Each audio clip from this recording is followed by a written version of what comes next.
in my vision of change, third parties in America, it's hard for us to win. But we need to focus on taking care of our material needs while building up a anti-war movement, an anti-capitalist movement, a proletariat movement. So we need to focus on mutual aid. That is what Rome is doing with Tour for the Poor. That is what we're doing, launching RBN chapters all over this country, so we can separate ourselves from the capitalist system. Once we separate ourselves from the capitalist system by building mutual aid societies, we show up and build those mutual aid societies via third party. So when we do our food drives, whenever we show up and help people, we are letting people know that we showed up. You have a mutual aid party that show up, that are taking care of the people while the politicians is abandoning us. We build this movement, we get on the debate stage.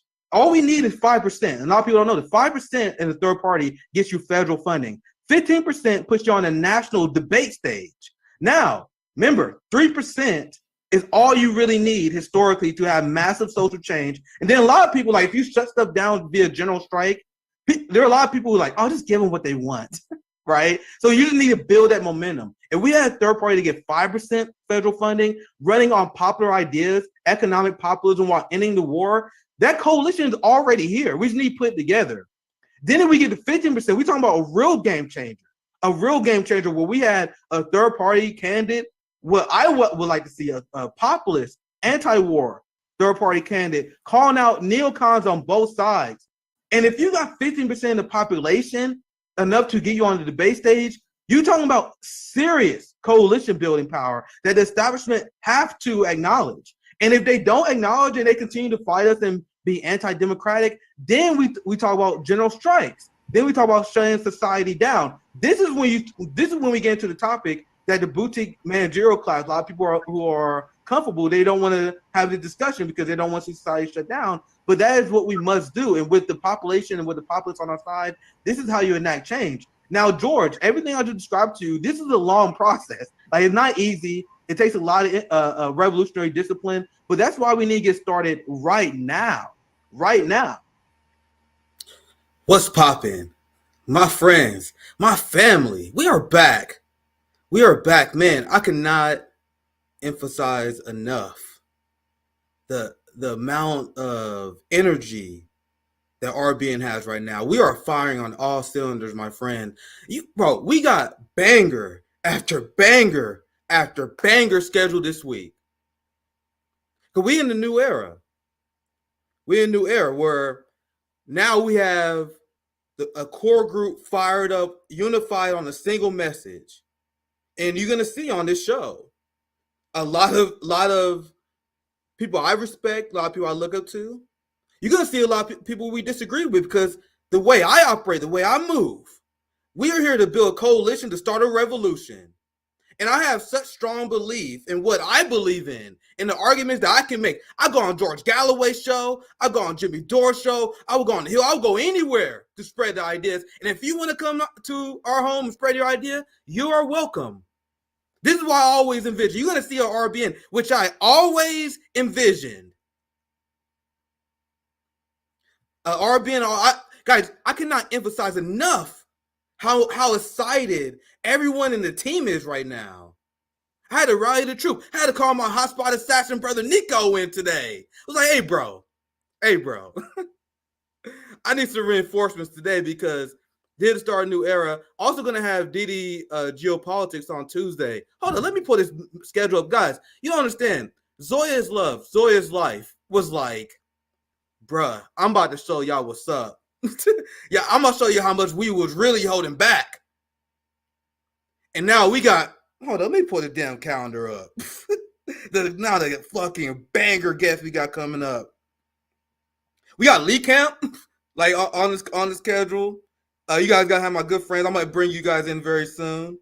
I'm going to be on DD Geopolitics too. Lion Cosgrove from the Gray Zone. He's coming back Tuesday. And I'm not even going to spoil the rest for you guys. Just know Zoya has been in the lab cooking, preparing for this new era. Son, I've been waiting for a long time. Son, that should happen a long time ago. But we're here. And like a phoenix, we rise.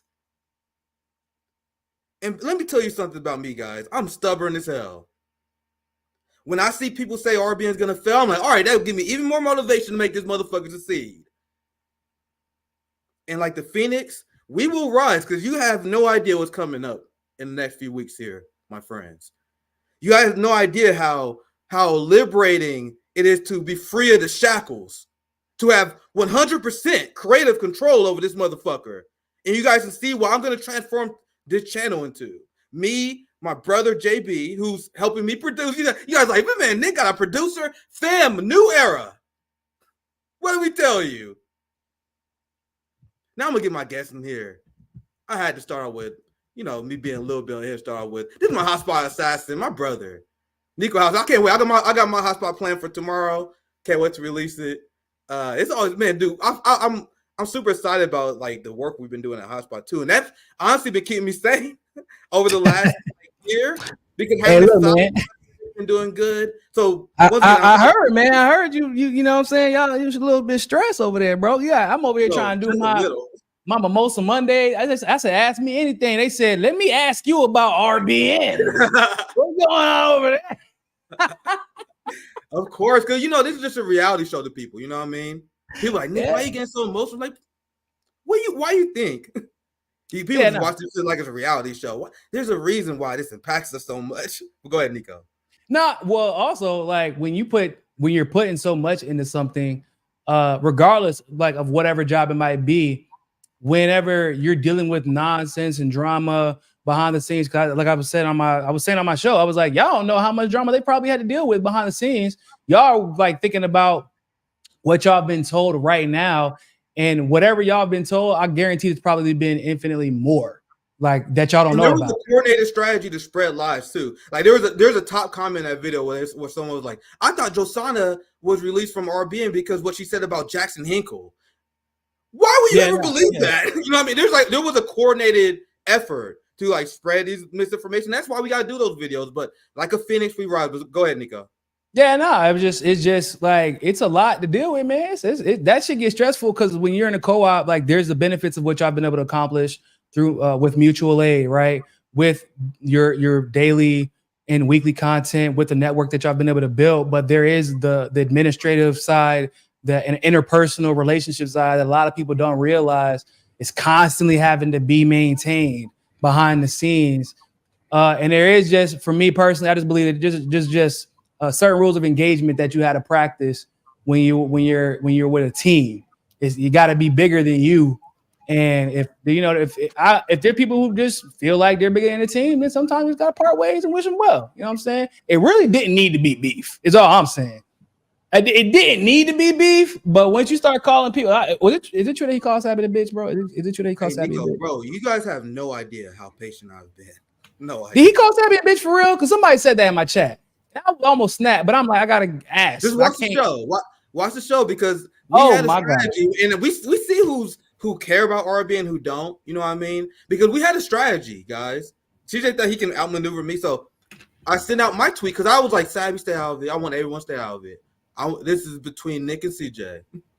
And then everyone thought, "Oh, look at Nick starting beef." Then guess what? Ron joined me. Guess what? Zoya joined me. Guess what? Savvy joined me. And we all got testimonies. When I said that everyone, well, I don't want to move. I want to move on. But I want to bring my other guests.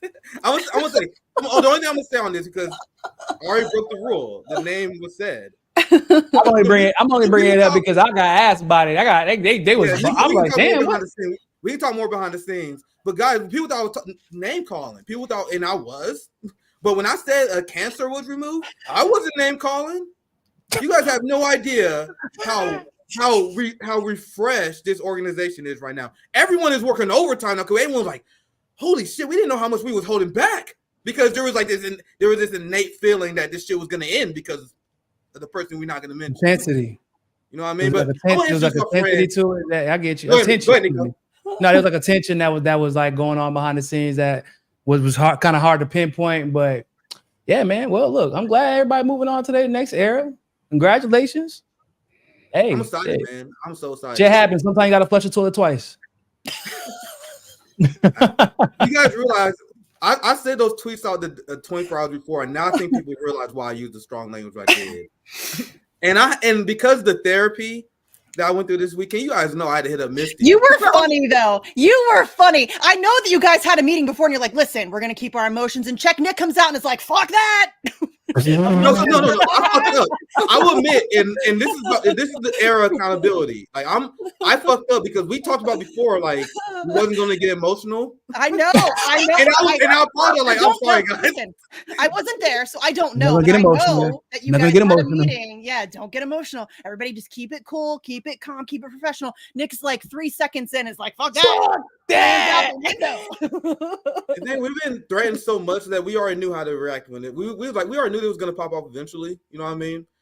And we had planned like, all right, just stay factual. But I've been through a lot, so and I'm a very emotional person naturally. I told you guys I'm a hot. I get it. I am too. Niko is too. We get it. When I was just telling the story, and then a lot of stuff, guys, I realized I didn't know until like the issue, like until the last few days. I didn't realize how bad it was between Zoya and them. I didn't know how bad between you guys. See who made the thumbnails, bro? Like it was. I was learning new stuff. Like I was furious, because I seen what happened.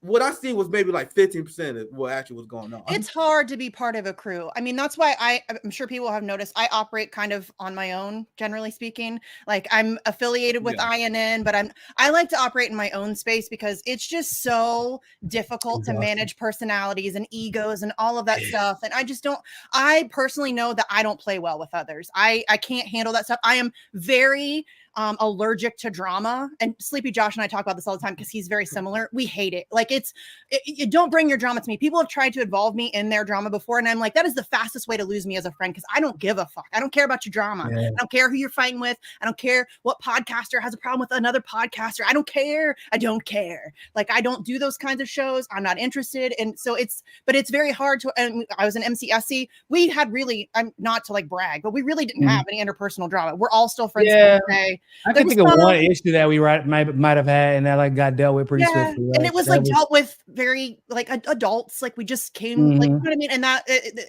we, not to say that we didn't have some conflict or there wasn't some disagreements, but it was all very low key and chill. And so that was probably the best experience I've had in a group. But even as an activist, I'm very, very careful about who I organize with. If you want to come to my events, come on in, you're welcome. But if you want me to organize with you, like side by side, there's a very small group of people. And Misty, how many times have I said that I've been burned because I like to see the good in people? We literally had a conversation about this not too long ago. Yeah. And I said it, you guys think, oh, niggas just do another bit. You guys saw it in lifetime. Another example of me like trying to see the good in people. I always try and bring as many people in as possible. And when I say I hate cancel culture, that wasn't a bit. Like I hate it. I literally didn't think it was a real thing for a long time. And I was like, I've been burned like twice, only twice, and it isn't necessarily because I like to see the good in people, because it's somebody who showed me like with their actions they were trying to show me with their actions that they were genuine. But to be honest, I just take my approach. I just believe people are full of shit for the most part until they show me otherwise. That's why I be telling people. I don't trust anybody. I don't be trying to put no extra energy into seeing the good in the damn. So I've been an activist too long. I trust not zero people. There's like literally a handful of people. I could name them all right now. It's like 5 people that I genuinely trust 100%, and I work with them on a regular basis. Most of you probably are familiar with their names, but yeah. And somebody said, Misty just said she doesn't want to, or she doesn't like working with other people. I was about to suggest she joins RBN. I'm already the mascot. I'm the mascot. Like, people have been asking me that for a while. I'm the token white girl on RBN. Come on. Look, people been asking me that for a while. I'm like, why? Like, we already get Nick and Misty bangers. Like, we get. I don't have to join to be part of the crew. Like, we don't. I don't have to join. Like, we're already friends. Yeah, we always. The thing about working with like, for me, I don't. The reason so I tell people all the time, don't ask me like, oh, how do you feel about, because there'll be new up and comers, right? And a lot of people will ask me, how do you feel about this person? I'm like, don't ask me that. I'm like, why am I? My first answer, almost 90% of the time, like, I don't know, they're probably full of shit, unless like I don't trust them. That's usually my answer. Like I don't know, I don't trust them. Like they're like, what? How do you know? I'm like, oh, I don't know yet. I'm just telling you, they have not given me a reason to trust them yet. Yeah. So I've been in this space long enough to know. Don't. I mean, shit. I don't want to throw no names out there. I'm not trying to get Graham Elwood. I'm not trying to get Ron Pacone. I'm not trying to get CJ. I'm not trying to get Tim Black again. I'm not trying. Like I'm. It took one time, and I was like, yeah, no, I'm done with that. Fuck that. I don't need it because I really don't need. I don't need the drama, bro. I don't have the mental, emotional energy to deal with the shit. I don't. No So- one's attacking anyone, Landrew. No one's attacking anybody. We're just having a conversation. We're having a general about conversation about organizing. Nobody's, and listen, I want to just make it clear that in my experience with the person that shall not be named, I know you don't want to have the name mentioned on the channel, which I respect. But I just personal, I never had any issues with him. He was always so polite and kind to me. I don't personally have an issue with him. So I in my experience, but I wasn't a member of RBN. I wasn't behind the scenes. I was just fairly regular guest. And you gotta remember, people are complicated, and something that is, I don't think he's a terrible person. Abusers are nice to people they're not abusing. Remember that. Yeah. But people are also complicated. CJ has a family. And then people are like, how you guys made it work for 3 years? Because it wasn't all bad. You know what I mean? You guys seen the bangers that we put together. You know what I mean? I had a few days to cool off. You know what I mean? Like, it wasn't like we had the problem that was red lines and it's big problems, but I try to see the good in people, and all people have good in them. Yeah. Then there's the real nasty, and you got to have your boundaries. I failed to implement them boundaries. I was trying too hard. I think it just spiraled. It just got out of control. It was left unattended for too long, and it just got out of control. And I think you've learned a lesson from that. And I think that that's great. And I think that moving forward, you're a young organization. You're going to have these kinds of bumps in the road. Yeah, that's going to happen. So people need to just chill out, be patient, be calm, let things flush themselves out. It'll be fine. Sometimes you got to flush twice, right, Niko? Yeah. Just let it all ride out. Everything's going to be fine. It's all good. And also, I do want to say too, like, which I feel like needs to be said. Like, I don't want anybody to think that y'all should like stop watching CJ's analysis. No, like, I don't know about the drama that happened after that, but political analysis is not necessarily just like, I don't really question CJ's intentions when it comes to organizing for mutual aid, when it comes to calling out the establishment itself. Like, I mean, whatever happened with them at RBN, that's a whole different thing from than who he is as an organizer and activist and what he puts his energy to as far as politics is concerned. I feel like that's important. If you get something out of his analysis, then you should continue to watch it. If you don't, then don't. That's I think people make indie media very much about personalities a lot of the time, and it shouldn't be that way. And I watch a great new era, bro. That shit's done. Yeah, I watch a lot of people that I don't really like that much, or you know what I mean. Like, I probably wouldn't be friends with them, but their analysis is fantastic. Their historical knowledge is impeccable. Like, and those are people that I get something from. And so I don't care. I'm not here to be your friend. I'm here to learn from you. And so if you get something from CJ, shouldn't say if you get something from his content, then continue to. Nick did it too. I'm trying to just respect the the so it's all good. No worries, guys. And it's all about learning, and we learned a lesson in pride. We talked. I'm official. What am I official? Wait, what am I official? How am I official? What did I do? I mean, I think it just means generally you're official. Official is like you're legit. Like, you're legit. I've been legit. Where you been? And I apologize, by the way. I'm kind of a mess. My hair's still wet. I'm like coming from the gym. I'm sorry. That's okay. I'm like halfway tipsy still, technically. I was doing mmost of Monday before. I'm operating on 8 hours of sleep in like 3 days. So there's that. But as you guys see, to be fair, after last week, I needed damn mimosas because boy, my son had been boy tried to wear my ass out last week. I'm telling you. Niko is dad now. This is my favorite Niko era. I love it so much. Yeah, it's my favorite too. It's my favorite. That boy's too legit to quit. Too legit to quit. That boy. You guys remember that? I'm old, so I remember that. Hold on, don't say that, Miss. You not? How old are you? Because you 42. I'm 42. I'm 35. No, you ain't that old. Don't do that. Please don't do that. I am 42. Don't do that. January 12th, 1982. Good sir. Thank you very much. Then you're like insinuating that I'm also old. And no, you're 35. That's 7 years, my friend. You got 7 years to be old. But you know what? After 37 years ain't like much of a difference. Fair. All right, Nick. Let's talk about some politics. Yeah, this is get to the depressing shit. Because as I was saying earlier, like, the distinction between Misty and this is my opinion because we speak for ourselves here. The distinction between Misty and Niko and being an RBN member, that's kind of like dead now. You know what I mean? This is RBN Live. Like, you guys can see the people we're in community with. This is the part of a new era. Like, me and Niko, we dropping banger after banger on Hotspot. What's the difference between Niko being an official RBN member and not? To me, that's. In this comment right here, can I pump Niko's tires for a second? Niko is legit an OG content creator. And my guy, built himself a massive platform, did it on his own, but he didn't just build his own platform and then like, you know, traipse off into the fields. He like reached back and grabbed myself when Facts on the Ground had like, I don't know, 300 subscribers. Not only did he come on our show, but then he offered to allow us to be part of MCSC and use his platform to elevate our show. And he's done that with Convo Couch and Steve Poikonen and Glory and a whole bunch of people. Platform me when no one knew who I was. Yeah. I mean, and he's done that for so many people, and he doesn't get near enough credit for that. He is like one of those OG. The indie media space that you're enjoying today is in large part thanks to Niko House. Oh, thank you. I appreciate that, Miss. Yeah, I said before RBN there was Niko. I said many times, but go ahead, Niko. I said before there was. Nah, RBN, I was just saying thank you. I was just saying thank you. I appreciate it. I feel like we all kind of have that responsibility. I was just talking about that about like Sabby's growth. Like witnessing I remember how hard she worked then and how hard she worked now. I tell people, I'm like, there's not any difference. Like the only difference is who notices it because of how popular she is. But I'm like, she got an opportunity, and that opportunity was assisted by a comrade of hers. We're not gonna get into that, but I'm like, and it was well deserved because like in this space, you don't get to become, you don't reach a certain level without someone co-signing for you. Yeah, that's just the facts, and it sucks. It's not fair either.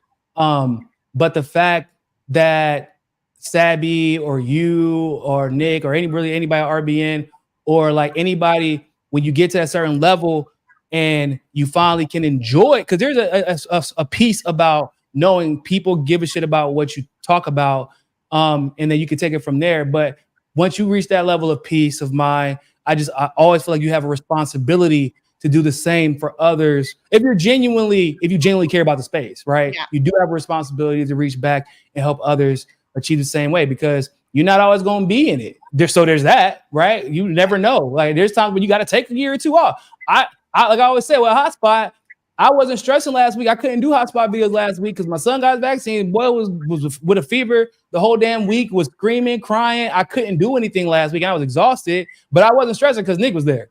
I'm like, well, Nick gonna put out bangers, so like, they'll be all right. You know what I'm saying? Like, and we need more of that in the general space of if Misty can't come out and tell y'all about whatever's going on that week, you can trust that there's somebody else that's gonna be able to bring you the same type of information, and with genuine intent and good facts. Yeah. 100%. Hey kid, bro, just hit me up when you're ready to put on a banger, bro. You already know you was on the short list, bro. Because at the new era, I was like, all right, bro, I'm pulling up all the heavy hitters. Zoya pulling out heavy hitters. I'm like, God damn.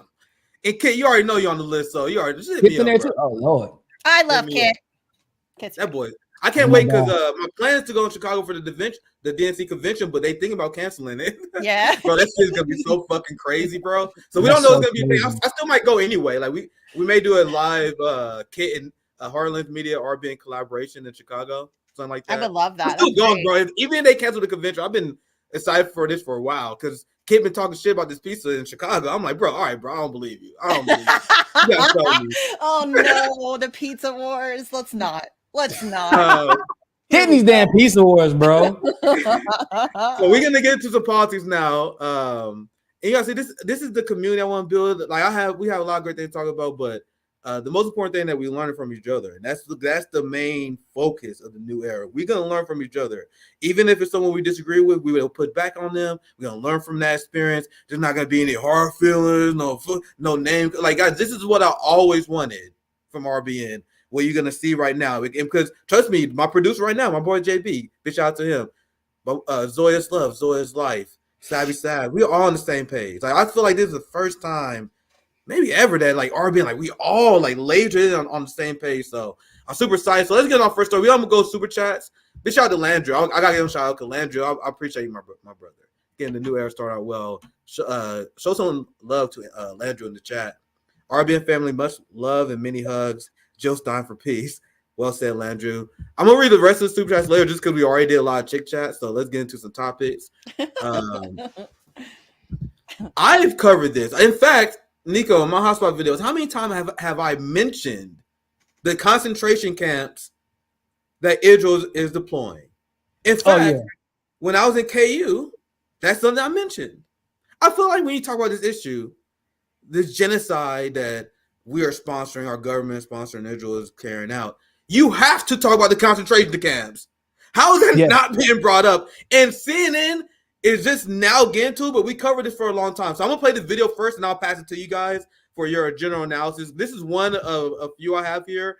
Once again, great content in Hotspot. Always got great receipts. So this is from Hotspot, posted on our account. You can find it at Hotspot. People having a hard time finding it. You gotta type it in essentially twice. Just letting you guys know.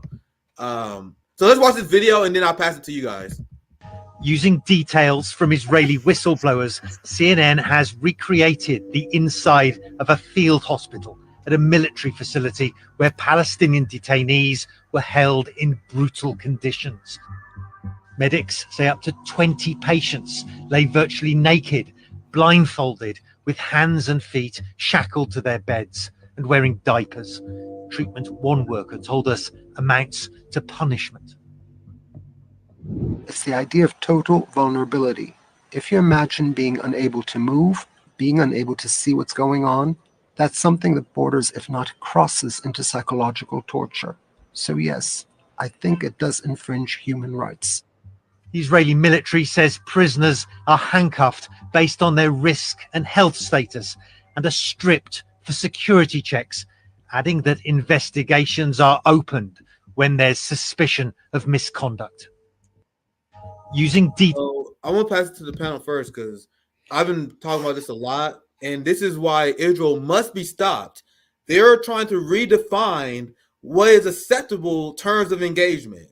They're trying to redefine international law. So I'll pass to Misty first, and then we go to Niko for your analysis. They've been doing this shit for decades. Decades. Thank you, CNN, for finally covering what's been happening to the people of Palestine for literal decades, assholes. However much you hate mainstream media, it's not enough. Trust me, it's not enough. When I saw this shit, I like my blood boils because I've been talking about this for fucking years, and I'm not alone. Vanessa Beeley, Eva Bartlett, there's a whole host of people who've been out there calling attention to what's going on to the people of Palestine for years. They go and they're all talking about these hostages, right? They've been taking Palestinians hostage, including hundreds of kids every single year for decades, and it's a completely different legal system. It's a military legal system. There's no charges. There's no there's nothing. There's no due process. And then they're just held indefinitely in Israeli prisons with no charge, no cost, no way to get out of it. And it's just ridiculous. And again, like this is not new. This has been happening for so long. And the idea that CNN is just now finally covering it. Imagine what would have happened had CNN been covering this all along. Do you think we would be in the situation we are in now? No. And that goes back to what Julian Assange just said.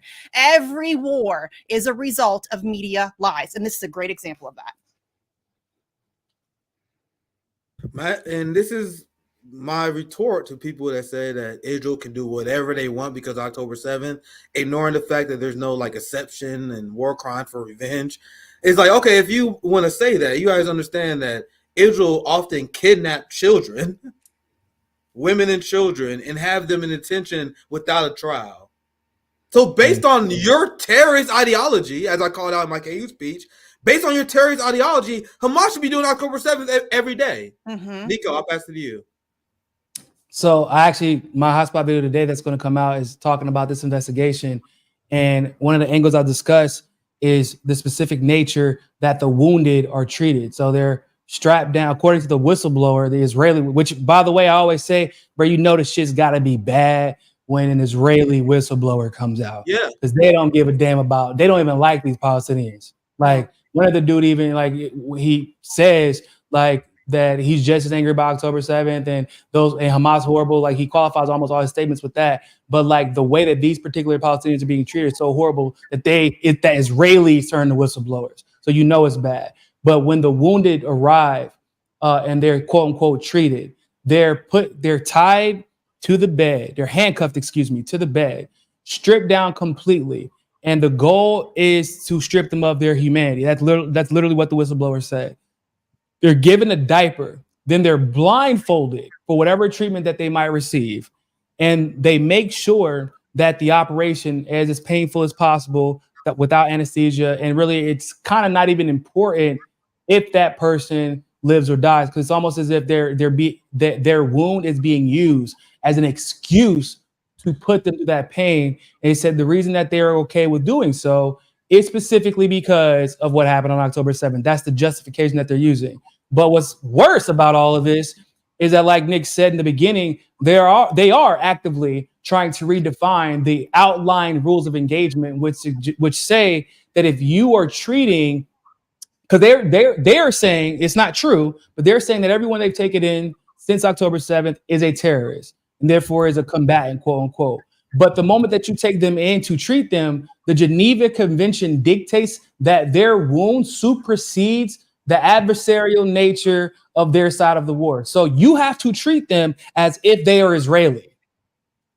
And instead, they are being treated worse. I mean, like it's literally psychological torture. You don't know what's happening to you. You can't understand what's going on, and you're being blindfolded and being put through pain. You have no idea if they're trying to kill you or trying to save you, and because they probably don't. They probably are deciding within the moment what they're trying to do to you.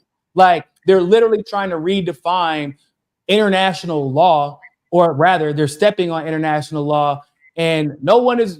I mean, the reaction to, in my opinion, is not enough.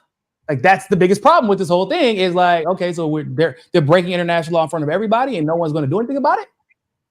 Like, what's the point of the Palestine vote? That's my thing. I'm glad that people are voting for them to be a state, but what the fuck is the consequence now for messing with that state? Yeah, Niko, have you seen the arguments? I've seen the Fox News segments that have been coming out for the last few weeks are some of the hardest segments to ever stomach. I've been watching a lot of corporate media over the last 2 years. It's so bad. It's one of the hardest news segments to stomach. You can't even get through them. They will have people on their shows that say, why should Israel feed the Palestinians? They're at war with them. Because your grandfather generation decided it's something we should do in war. Like the ruling class now is so psychotic. They are now second guessing the decisions that their grandfathers made. Yeah. Also, nobody even the problem is too. We're not asking y'all to feed Israel. We're asking to let other people give aid. Excuse me. We're not asking y'all to feed the Palestinians. We're asking you to not disrupt the aid that's going to Palestine. We don't even expect you to feed them because we know how Israelis are. They just poison the food. Listen, collective punishment is bad. I don't know why that needs to be explained to grown-ass adults. Collective punishment is bad. The children of Palestine have nothing to do with this. Not a damn thing. They are as innocent can be. They are children. And the idea that these motherfuckers, psychopaths, out here destroying aid meant for children, women and children who have nothing to do with Hamas. Like these, and listen, just to be clear, Israelis have been brainwashed. This is not an accident. They have been programmed to be this psychopathic, period. And that needs to be understood. People need to understand how malleable the human brain is and how easy it is for people with nefarious intentions to use that against us. And this could not be a greater example. Yeah. Look at this headline. To your point. Oh my God, fuck this guy. Fucking Epstein's buddy. We're seeing the West in complete he really doubled down that interview. He really doubled down those comments from that interview that he did. Wow. He always doubles down. He's a scumbag. He gonna say the dumb shit and then write about an article about the dumb shit he said. Yeah, he did. Wow. Yeah, he did. Yeah, bro, we're seeing the West and especially the ruling class, an emphasis on the ruling class in the West.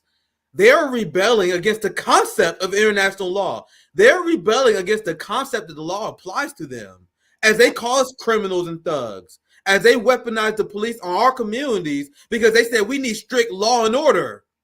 They use law and order on our communities. And then white America, like, we don't need law and order. Whatever happened to that? Right? Because, if rules-based order don't seem to work, if the rules-based order countries ain't really following the rules-based order. That's what it's starting to look like. Right? That the rules-based order countries don't actually have control over this one guy. Law and order for thee, but not for me. That's exactly what that is. The hypocrisy is astounding. It's amazing. You were a hypocrite if you like a hypocrite to the other hypocritical nations, bro. Yeah. Like you're making the shitty nations look bad. Yes. Because you're just that shitty. And we do that with so many things. Remember when the president of Azerbaijan called out the BBC reporter? She was like, "Oh, you're really mean to journalists," and he's like, "Oh yeah, how about Julian Assange, bitch?" Yeah. You know what I mean? Like, and we do. It's everything. Like we think that we are the world's policemen, and it's fine if we do it. But if you do it, listen, we're going to invade your country, overthrow your leader, and install a puppet dictator and take your resources. How about that? That's what we do. Western journalists get cooked all the time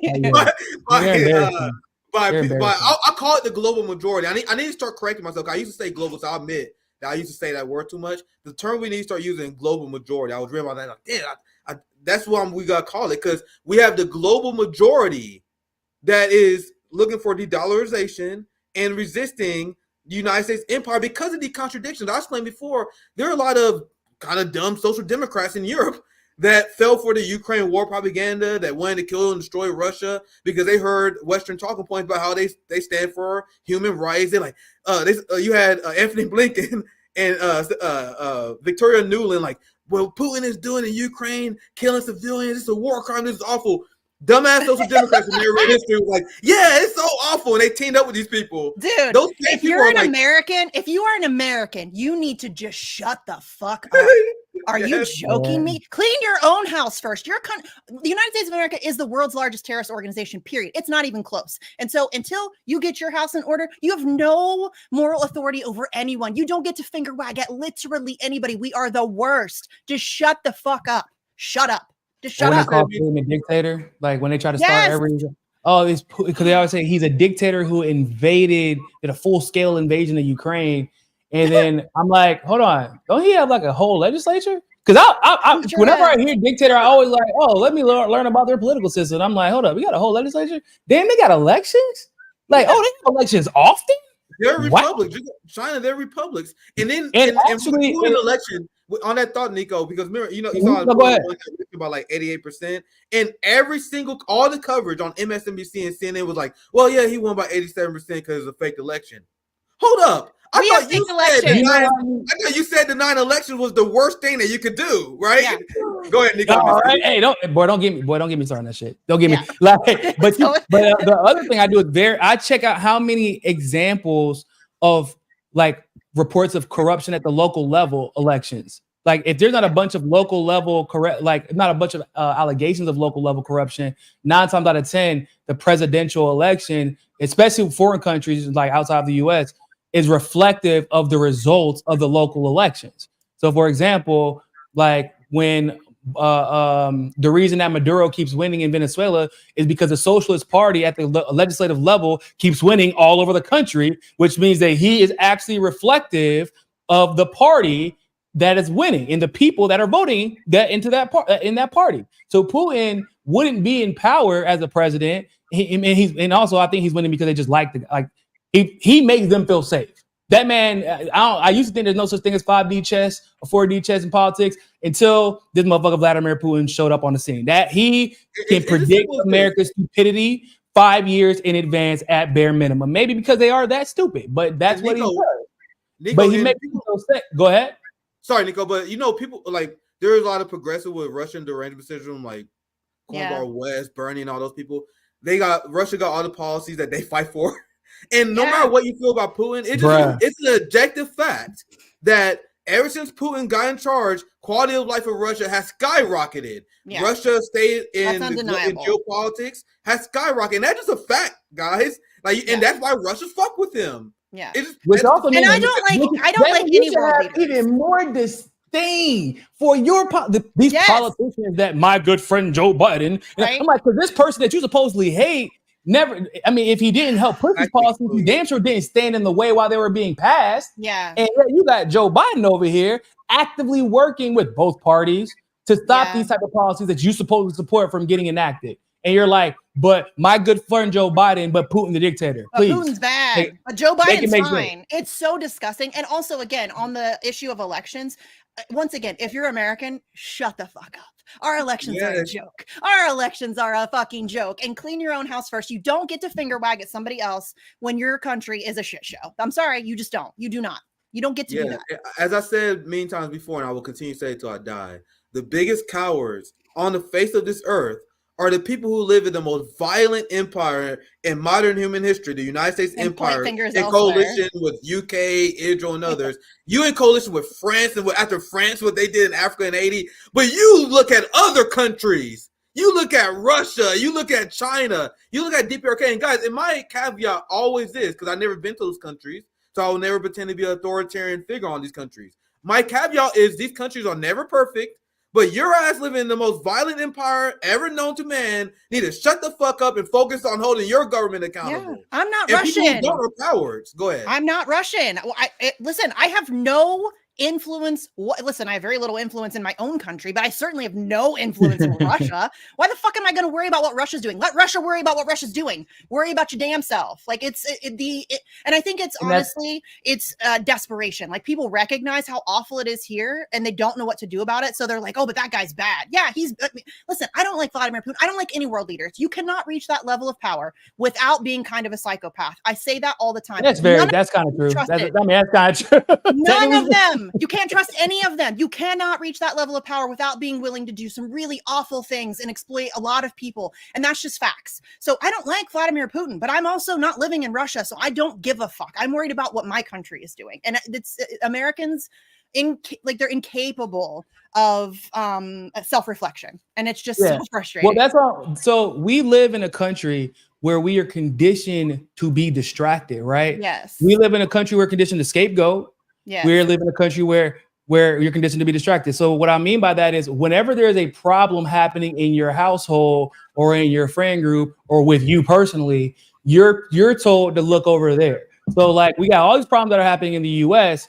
So I got to focus on Vladimir Putin. That's what that must mean. No, doesn't that mean you focus on your politicians? No, because you literally have journalists who know more about the personal and public and political life of Vladimir Putin than they know about their own president or Congress people. Yes. Because like that's what they've been told. Because he's the threat to U.S. democracy, not the politicians here. They know more about they think they know more about what's happening in China than they know about what's happening in the US because they're the threat. They believe that the threat is some far off distraction way over there. A boogeyman. Like the situation is so bad in the US. Not one time they think, maybe I should look around my own crib because your own government is actively stripping you of your rights. Your own government right now is actively stripping you of your rights and you're worried about Putin?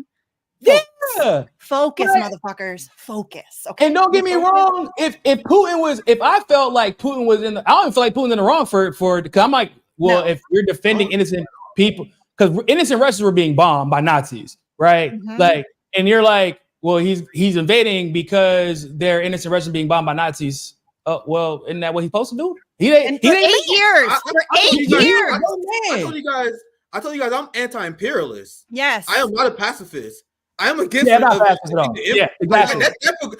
anti-war shit. Especially, so you're telling me another country is giving my adversary, my superpowered adversary, is coercing and paying and corrupting this government so that they're now killing innocent people who fly my banner and believe in me as a president. Because like in Crimea specifically, they voted to be a part of Russia. So like there's that. So like, and I'm just supposed to let them die? Like what the hell? So, and for 8 years, Niko, this is not like, Ukraine just woke up one day and started bombing some Russians and Vladimir Putin just like flew off the handle. This was happening for 8 years. The patience. It's the level of patience he's had for all that. Like, come on, bro. And the warnings he gave about that more than the fucking democracy that's following. Like that. No, not crumbling. It's already crumbled. It doesn't fucking exist. U.S. democracy does not to the point where literally everyone has to you have to say every time. Sorry, you have to talk every time you talk about the election. You have to start out by saying, now, if our elections were legitimate, this is how you would analyze it. Because the truth is, we all know that the likelihood of our elections being legitimate is fucking zero at this point. It is zero. It might be legitimate. I don't care if whoever won and it was supposed to win, someone still tried to cheat. Mm-hmm. Someone got cheated somewhere. Mm-hmm. That president may have overcome the cheating from because he was able to cheat better, or his apparatus was able to cheat better. It's really who cheats better, yeah. But the senators at the state level, the Congress people, the assemblymen, the delegates, even they were somebody like, bro. For example, how the hell does Lindsey Graham keep getting in power? Right, corrupt as fuck. It's all corrupt. I got a crazy video on him. Go ahead, Misty. Oh no, Lindsey Graham can get. Don't even get me started. Yeah, but our elections are like the electoral. South Carolina in 2020? Huh? Did Joe Biden win South Carolina? I don't pay attention to electoral politics. Why are you asking me? I don't know. Because that would be like that would kind of be my point. Is like if and I can't remember exactly if he won, but if he won or even came close to winning, because that's South Carolina, he should be nowhere near winning. But somehow he wins that. But Lindsey Graham also wins the Senate. That doesn't It's a make joke. any sense. It's a joke. Oh, and listen, the idea that our electoral process, as far as the presidential level goes, ended us with Joe Biden and Donald Trump as the two options presented. Your system is broken. If that's the two final choices, you need to fucking burn it down and start over. That is horrendous. There's 350 million people in this country, and the best we could come up with is Joe Biden and Donald Trump. No. As we witnessed everybody like getting knocked down like Dom, we were like, hold up. So we really about to like because at the beginning you were at least optimistic like, well, damn, at least it ain't gonna be Joe Biden and Donald Trump because that's a fucking ridiculous notion. That would never happen. Come on, I got more faith in my countrymen than that. And you get to fucking 2020 and we in April and we like motherfucker, it is really go. Joe and we're gonna Biden. Do it again. It's South Park. We're in South Park. Yes, I would rather enter into any grocery store anywhere in the country, go to the bread aisle and just grab the first person I see and say, you're the president, than either of those two options. Literally, I would rather just go get like Nancy from the grocery or the bread aisle of Meijer. Nope, too close to Pelosi. Gotta get the next one. That's too close to Pelosi. You gotta get the next one. All right, fine. Can't be Nancy. Can't be Nancy. I don't care. Kevin, I don't give a fuck. Whoever it is, it's better than Joe Biden or Donald Trump, period. Oh, Kevin. No, Kevin too close to McCarthy. All right. Let's go with Niko. Let's go with I like a Niko. I think Niko would be a good guy. It's like a really solid, strong name. I feel like it'd be a good leader. Dude, my 13-year-old would make it president. Matilda ain't never fucked the country up. That don't sound like the name of somebody who fucked the country. No. Let's go with Matilda. Matilda, I like Matilda. That's like a solid, like strong. Yeah, like Matilda. If I found a Matilda in the grocery aisle, I'd definitely trust her more to run the country than Joe Biden. Absolutely, 100%. Totally. So I would trust almost. Speak about why we don't take electoral politics seriously unless there's attempts to overthrow it. Is because you have Boeing, Raytheon, and APAC that haven't lost an election in how long? They undefeated like Mayweather out here. These motherfuckers Floyd Mayweather of electoral politics. Name me one election that Boeing and Raytheon lost. No matter what. yeah, it's bad. It's atrocious, y'all. You have APAC openly bragging about rigging every fucking election we got going on right now. They be on Twitter like we 40 for 40. And the people who support this shit breathlessly freaked out about Russiagate and Russian interference. Oh my God, there's foreign interference in our elections. Y'all, it's been Israel the whole time. The call's coming from inside the house. It's coming from inside the house. It's been that for years. Yes. But China's influencing our bro. What's crazy is you guys, China, there's entire committees dedicated to trying to figure out how China is interfering with our elections, and APAC is literally like, "Hey, bitch, we're undefeated. They're bragging. You don't even need to do a political committee. You want us to put a political committee together? We don't need it, bro. Hey, 100% success rate." Blinken tells CNN the U.S. has seen evidence of China attempting to influence. Bro, y'all know what APAC reminded me of? Once again, the evidence is trust me, bro. Did y'all see that video of that girl on TikTok that was exposing like all the husbands like for having a side piece? Did y'all see that? That's what like she was bragging on TikTok to expose all these husbands that were using her as a side piece to show how ain't shit guys are. Okay. Yeah, and that's basically what APAC does every single day. And like no one cares.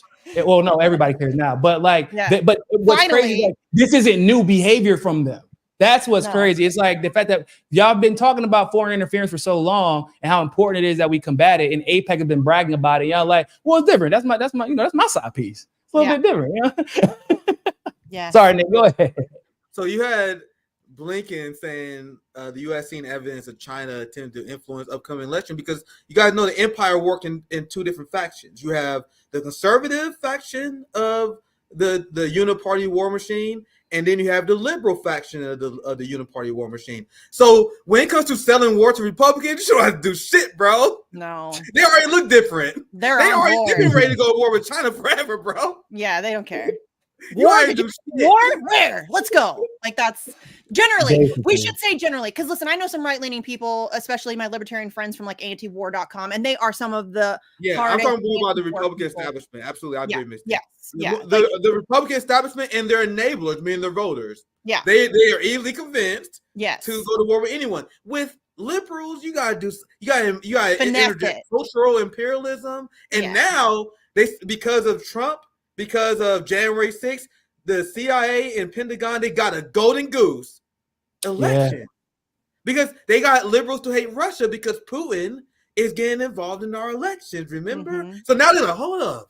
We got a way to get liberals to hate China now. Hey, let's spread a story out there saying China trying to get involved in our election. Now Joe Scarborough, MSNBC, like, what the fuck did Xi Jinping do? Yeah. Also, China has always been the why- final boss, by the way. Like Russia Yeah. was holder for a while because we already had that kind of built-in suspicion thanks to the Cold War and all that stuff. So they needed that enemy. They needed that boogeyman in the 2015, 2016 era. So Russia was an easy placeholder for that. But China has always been the final boss for us. Just don't twisted. That is the final boss. Like that's who we're really, really after. Yep. I always ask. So if you're going to use this argument, China is trying to influence the election. What would they have to gain? Out of curiosity, I'm genuinely curious because all of the people countries. forget we literally deregulized. Then we like NAFTA happened, right? I mean, I'm young, but I remember I'm old enough to remember how we sent all of our shit to China. They didn't even have to ask. They didn't pay off anybody yet. Not like that. Before we said, hey man, we won't send our shit over there. Y'all good with that? Okay, we'll take all y'all economy if you want. Like, right? So you know what I'm saying? Like, what exactly?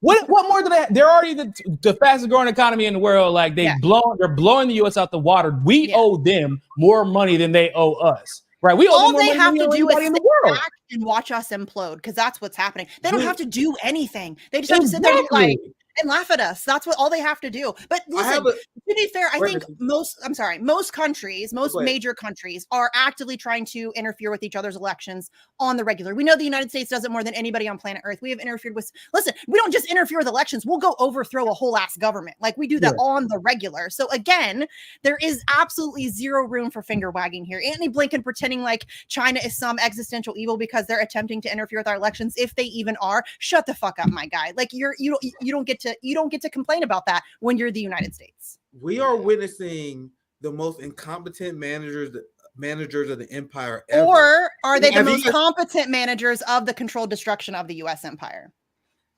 I hear that, but I don't like that. I don't buy it. And the reason why because like what do the capitalists gain by taking their own system? I think these people are just arrogant. They're not. They're just redistributing the. And I'm gonna give you guys an example of what I mean here. You have the United States and Blinken and the Biden administration that's floating the possibility of putting sanctions.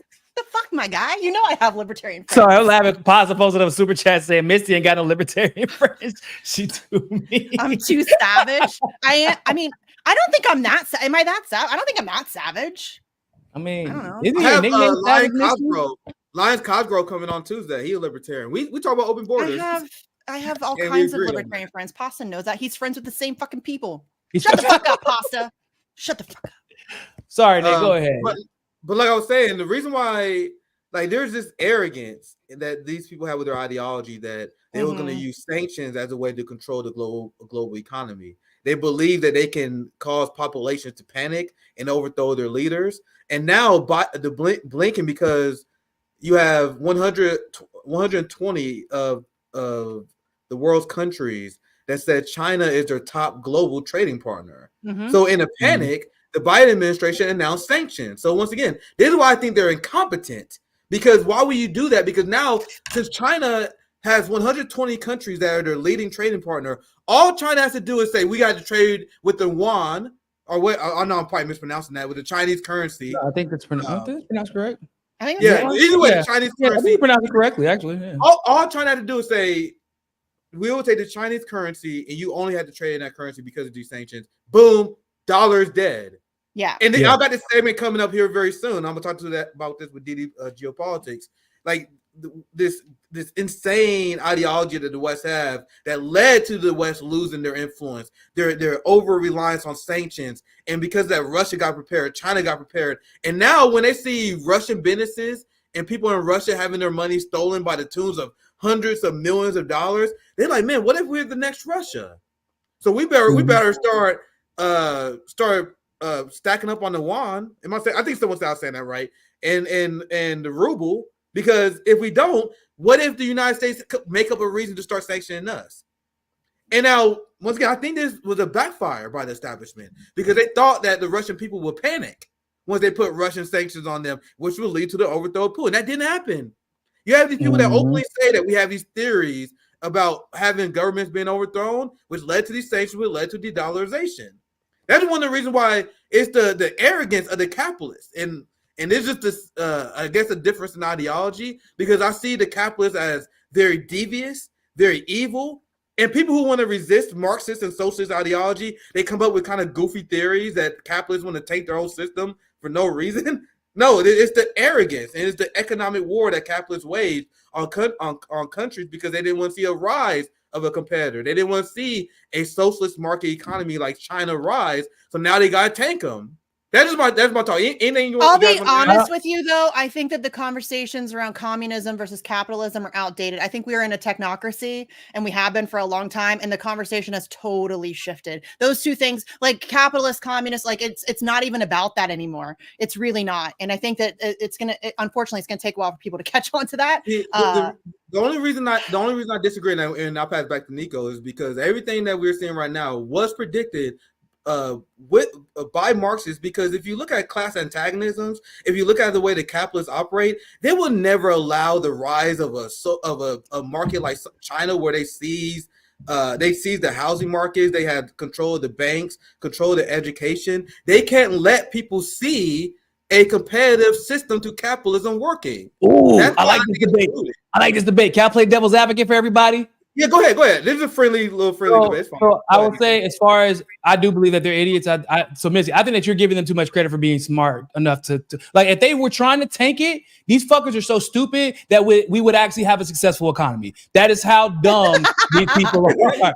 Like, because what Nick is saying is true, because we saw them, they had zero idea that Russia had prepared 10 years in advance, and they knew that NATO was going to pull some bullshit with Ukraine, so that when they tried to tank their economy, they did what Nick said that China would do. That's fine, bitch. Everybody's going to buy everything in rubles. Suck my dick. Bye-bye.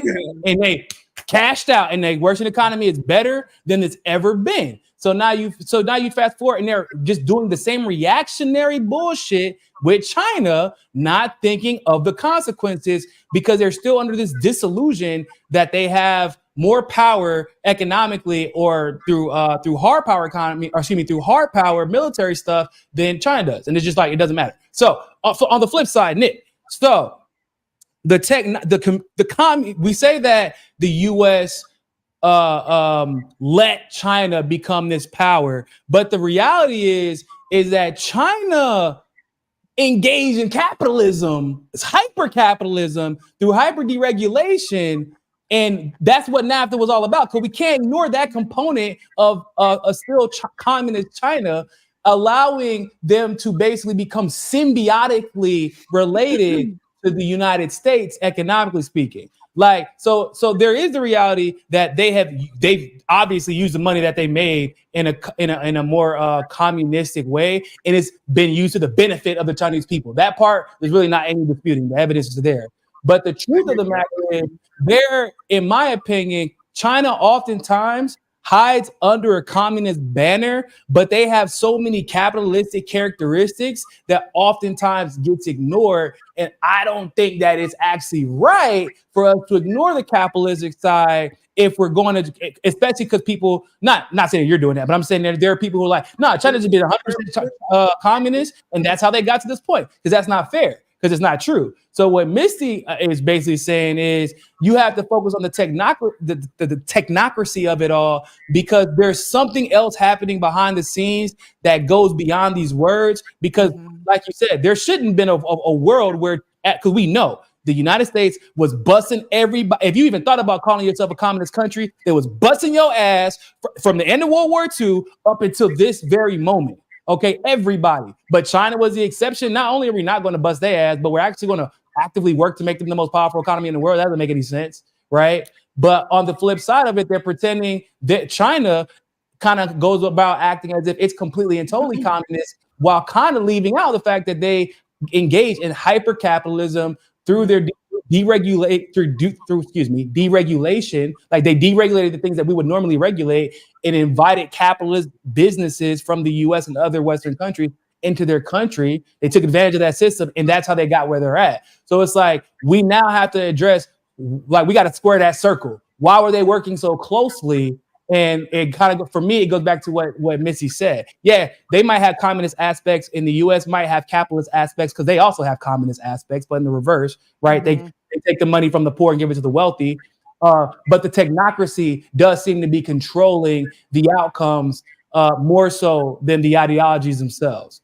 Yeah. Well said. That's like the social democratic countries that still exploit the global South to have the things that they have. It's so. And Misty, I'll give you the last word. I just want. I'm sorry. Go ahead, please. We get back on topic because I'm actually greatly enjoying it. This is what the new era is going to be all about: free exchange of ideas, 100%. And what many supporters of the goals and aspirations of the Chinese model and Xi Jinping, what they're trying to do is they are trying to forge their own path to communism and to Marxism using dialectical materialism, looking at what they're currently at right now. Understand that there are market forces that they have right now. There is not the profit motive. And when you look at the building structure, and this is why they call it more of a market socialist, because the Xi Jinping and Chinese communist leaders, they will openly mention, like, yeah, we're not full communists yet. And when you look at the science, there's a path to get there. They do. And there are a lot of capitalists who will say, well, you want to start communism, you want to destroy the country. What about this? There's a path there. You don't just snap your hands and there are no capitalists no more. But who controls the means of production? You have landlords that only allowed to have 2 properties in China. If we had the same regulations in the United States that they have in China, you have the entirety of America screaming socialism. Who control education in China? Completely. Who control the healthcare system, education completely? Who they completely controls and see the bank in China, which created housing prices to be extremely low. So I'll give you guys the last word, and we can move on. I'll give you guys the last word. The people who are afraid of social, we already have. But I want to get back on topic too, because I don't want to be like. Yeah, no, go ahead. Because the point I was overall making, the reason why I think it is ultimately about this ideology of capitalism versus socialism, is because there's no reason for the capitalists to tank their own economic prospects by waging war with China. It doesn't make any sense. It makes more sense for them to invest and to grow with China, but it's an ideological struggle because they don't want to see people. See an example of a country where landlords are not allowed to dominate, where banks are allowed to be private. So that ideological driver is one of the main reasons why many of these Western leaders are willing to tank their own countries by engaging in sanctions against China. We told you guys that's what's completely ridiculous for the West to do, but there's an ideology behind it. And when you ignore that, you make up theories that don't really make sense. At least to me, where you say they want to take their own wealth. That just doesn't make sense. But I'll give you guys the absolute last word and we move on. Niko, and then I'll give you guys the last word. I'm good. Go ahead. Oh, I was going to say, no, I mean, it would. So, I mean, I guess that would be like capitalism and I mean, as we know it, because it would actually make sense for them to take their own economy. I know that sounds stupid, but it would, because most capitalists don't give a shit about the rest of they don't give a shit about the economy. They love when the economy tanks. That's when they make the most money. Mm-hmm. You get what I'm saying? Like, which would go back to, so in my opinion, that's also what goes back to the technocracy, because that also, once again, like you said, that's why it doesn't make sense, right?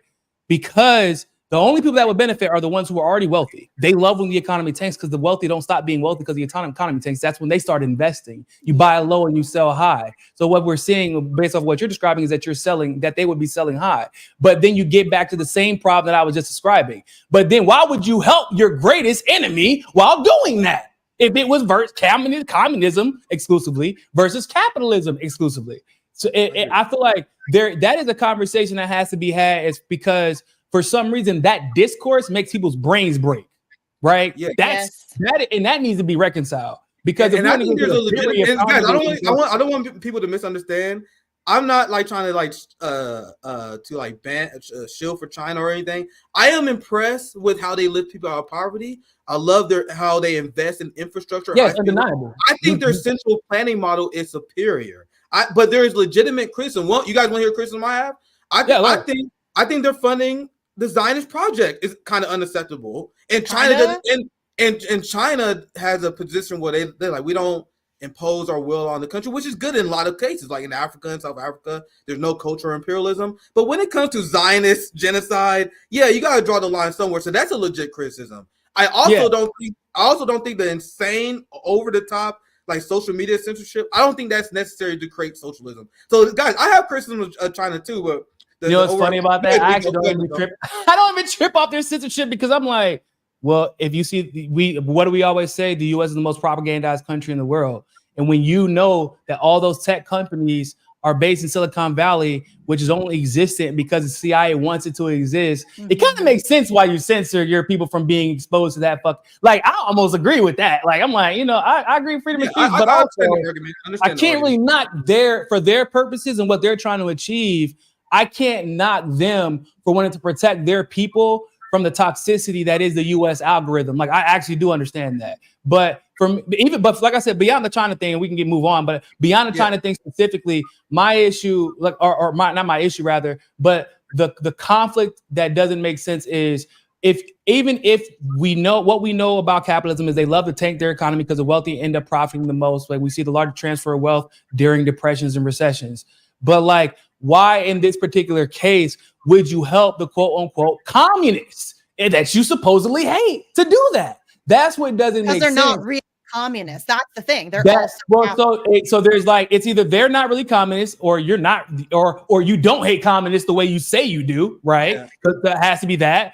Or it's not really about communism necessarily versus capitalism necessarily. Right. It's like that's an undertone of a greater plot that needs to be addressed. And I believe that plot is like what Missy said, the technocracy. Because that's not even talking about Hong Kong. Like, right? That's not even like talking about Hong Kong, like how that's the whole thing that no one would like. Hong Kong and Taiwan in of itself are two issues that you kind of have to wrestle with regarding mainland China, because that's its own thing, right? Like that all has to be addressed within and you can't really address any of that substantively if you keep it only within the lens of capitalism versus communism. So I believe that the communism versus capitalism has a place in the discourse, obviously, but I do believe that it's just that's a subplot of the greater technocracy. Like, why can't we have our communism the way that you so eloquently articulated, or other communists? But like, why can't we get there? It's like, it doesn't, everything that you're saying makes sense, Nick. Everything makes sense. So why aren't people accepting it? Why haven't we gotten there yet? Banger after banger, my friends. I told you guys, the new era is different. I'm greatly enjoying this, my friends. I am greatly enjoying. And can I just say that I enjoy very much that the three of us are good friends and we can have these disagreements in an adult way, and we can have a conversation where I've just learned something from the both of you, and we can, further those ideas, continue that. These are difficult conversations that need to happen, and we can have them. Yeah. You just need to just take a step back, and you don't have to get all crazy about it. I love having the China conversation, especially with right wingers, because right wingers like, why do you even like China? Why do you even like China? Why you like China? China's capitalist. I'm like, okay, if it's capitalist, how about you agree with right? How about we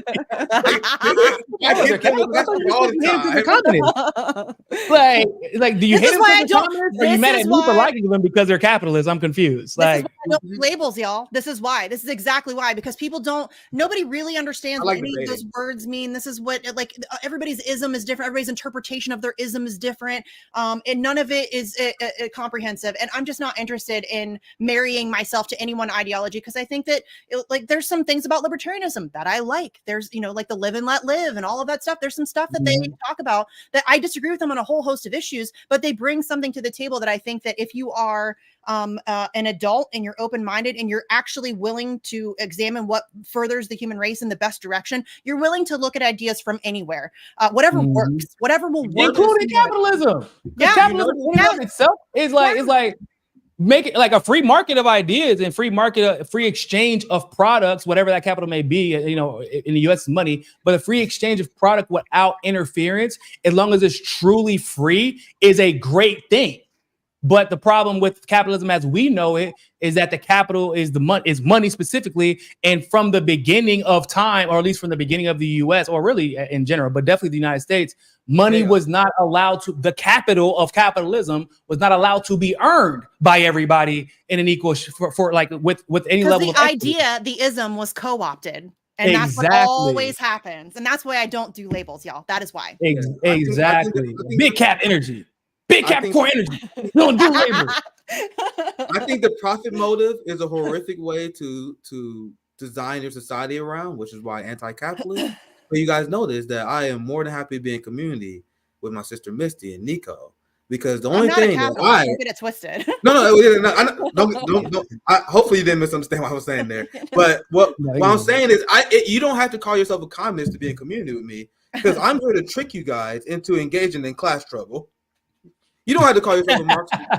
If you engage in class struggle, I'm tricking you motherfuckers. I don't care. You guys support the shit I support. I don't care what you call yourself. Right? You engaging in class struggle with me. You don't like labels. Okay.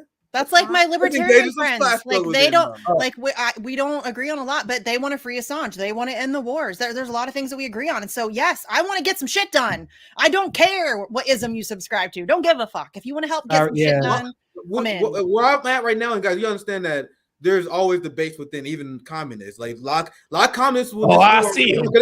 They will say, well, they would say like, Scott, sorry, y'all, my bad. But these comments, boy, they be debating. We be going to war with each other. I'm like, we go to war. Because boy, communists say we should organize with only communists.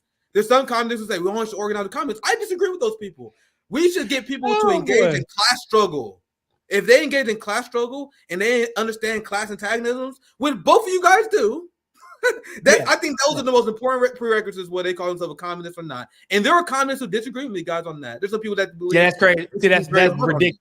Do you read theory, bro? I don't. First of all, I mean, I read a lot of it. I went to UNC, but my point is, I've read enough socialist and communist theory to know that the shit that y'all be arguing about is fucking pointless. Yeah, I know that. Yeah, I know that it is literally about class solidarity in means of production. That is the most important conclusion, because that is what controls all, and everything else is just like it's peripheral symptoms of a hyper-capitalist or a white supremacist. Like all that shit is like, because we don't control the means of productions and there's no class solidarity. All of this shit wouldn't happen if we control the means of production with class solidarity. And that's what it comes down to. And I don't got time to be debating. Like I just can't stand it. I don't like debating nuance and it's the semantics of bullshit. It's the exclusionary aspect of it too, because they don't want to have conversations with people they don't agree with. How do you expect to get anything done if you don't convince people who don't already agree with you that your ideas are better? That's how you win. You have to be willing to engage in those conversations and expose people to your thought process and your ideas and convince them that your ideas are better. Anybody who's like, it turns their, those MAGA people are beneath me. I refuse to engage in like, what the fuck are you doing? Like, if you want to hang out in your safe space and feel smugly superior, do you, boo-boo? I'm not. Yeah, 35-40% of the country. I'm not gonna talk. Hold up, mother. Right? You kind of need them, don't you? Yeah, you would. Yeah, you can't. You can't control the means of the production because it's all about the proletariat controlling the means of production. I know that sometimes we don't like to talk about it, but the proletariat also includes people you don't like. Yeah. I mean. Oh my God, Niko, the amount of fake comments on Twitter, I have to tell that. Oh my God, don't get me started on online comments. Please do not. You guys know, I've been done with those people. Like, we doing our own thing. I'm gonna read, because guys, I'm not perfect on Marxism. I've only been a theory reading Marxism for 3 years. It's a very complicated science. That's why there's so much debating about it. It's very complicated. So I'm like, all right, we're gonna try our best. I'm gonna try to understand theory. I'm gonna have Marxists on to try and teach me that as well.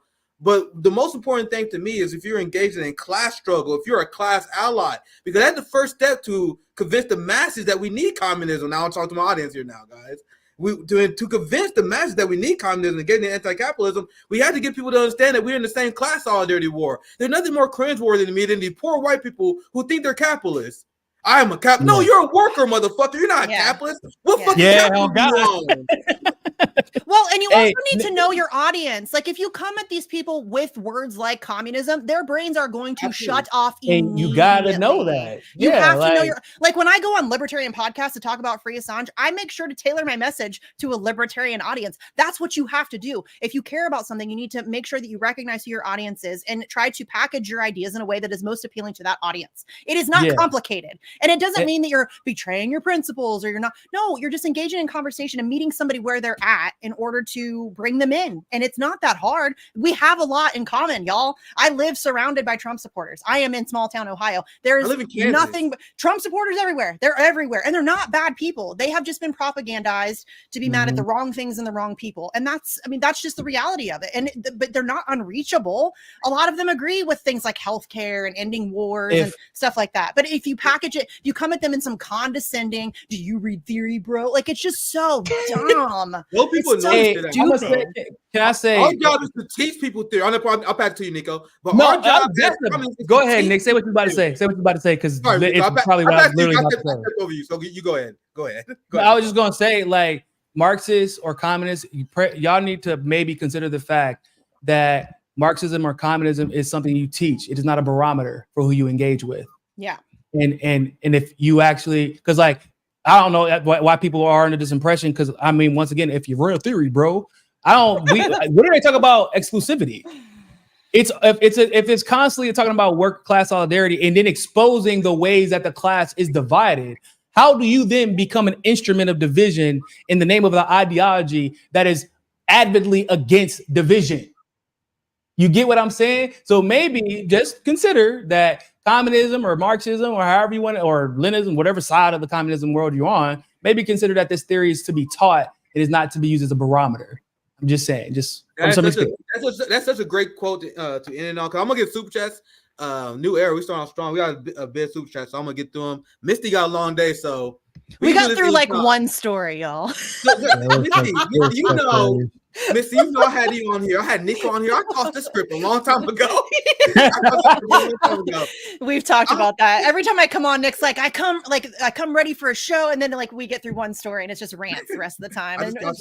Because we're gonna have bang after bang, friend. We just getting started. I'm going live with DD Geopolitics tomorrow. So it's like, bro, I got segments I can do them tomorrow. My mom said, let's get people on. Let's educate people. Let's have great conversation. That's the main thing I'm focused on. Not getting through the outline. You know what I mean? That's what I'm focused on. So I greatly enjoy, especially the last part of the conversation. Very, very thought provoking. Very enjoying. And that's what you guys are gonna get a lot on RBN. New era. Nick and Night season 2 is dead, guys. There's no more Nick and Night. Nick and Night. Nick and New. Well, Nick and New. Nick and Night. Nick at anytime now. Like, Nick on his own damn schedule. That's what it is. And you're gonna even see the return of RBN Live. More savvy. You guys have no idea what we have planned for you guys in the new era. So let me read super chats, and then we will begin to wrap up because we got so many stories to cover throughout the course of this week. So tomorrow I'll be back live with a lot of I literally got so many guests lined up. Zoya once kind of overdid it. But anyway, this next 2 weeks gonna be fired. Trust me, family. Trust me, Niko and Misty. I ain't link up with Zoe. Hey, Zoe, I need a booker too. Yo, I've got too much ADHD to be keeping up with the people I'm supposed to be booking with. Like that's why I have Indy. I'm the failure of the follow up. That's my failure, guys. I'm a follow up failure, guys. I'm gonna shit out of you, and I'm gonna forget until next week. Like, fuck. That's why Zoe helped my ass because I've been trying to do too much. I have Indy. You guys about Nick and Night. I was the producer. I was the booker. I did everything. So that shit's hard. I have Niko has severe ADHD. It's not a thing I can do. That's not a thing I can do. New era is all about we coming together. Like, bro, we helping each other. We come together in such a major way. And the distinction, and I'm speaking for myself, the distinction between an RBN member and someone in the community to me, it's not even that high anymore. Like, so Niko and Misty, we cutting it about 90 minutes. We're not going 2 hours because you guys are gonna see Niko and Misty whenever the fuck they're available. I'm gonna be bugging these people because it's not about being an RBN member no more. It's about being part of the RBN community. And you guys can hear a lot from Niko and Misty, and I'm gonna continue to be in community, be on their shows, and vice versa. This is how we're gonna grow. This is the what I always had envisioned for this community. Anyway, let me shut up. Let's get super chats because Misty, I know you're short on time. I know you have another show. Niko, let me know. Both of you guys, let me know how you do on time. I can always wrap up super chats on my own too. I appreciate your guys' time. Can I bounce now? Because that'll give me a time to go say hi to my kids and stuff. I have critical hour at 3:45 with Garland. Yeah, feel free, Misty. Give shout outs right now. Go ahead. Wow. Hey, tell Garland I appreciate the invite. That's crazy that he didn't invite me on critical hour, but it's cool. Tell him I ain't heard of him in like 2 weeks. Really? They have me on like once a week, usually, and usually it's Monday. It's because of the baby. It's really because of the baby. They know I've been No, if you guys aren't watching Critical Hour or Garland's individual stuff or Wilmer's individual stuff, I think Wilmer's got a show on Sirius or whatever. I love those guys. They're fantastic. They're great. They do a great show. I love them. So I'll be joining them at 3:45 on Sputnik US. So I think it's like on Rumble and all of that stuff. So check that out if you want to.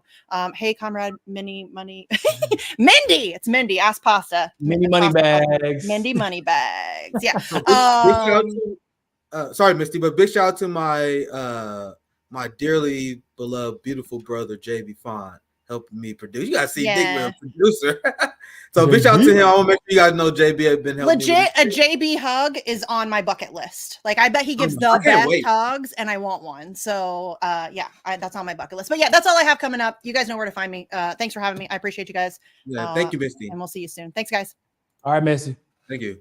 I'll try to get through the super chats as here. Let me know how you're doing on time as well, Niko. We're about to wrap up here very soon. I know we both got a lot of work. You did live earlier too. You already did live. I just recorded a hotspot early so I could do my live and then come on your show right after. And I might have to probably do a hotspot stuff after this. So then I gotta get my hotspot ready for tomorrow. Now I'm hosting DD Party. Yeah, so we got a lot to do. So let's read these super chats. Great show as always. And once again, as much as I can, I'm gonna be bugging Niko to come on. No, it's been a new era. Always great conversations. Thank you for $2. Can never have too many bangers. Banger after banger, bro. This next 2 weeks gonna be wild. This new era I'm super excited for. Thank you for 1999 Cobra. I've been a supporter for years. I just want the truth. Did it start with Marianne Williamson interview? Seems like a lot of words were exchanged. I feel like one side sees too much pragmatism, the other feels not enough. I'm trying to move on for this for the most part, but you guys seen the frustration on stream, and I explained on my stream on Saturday.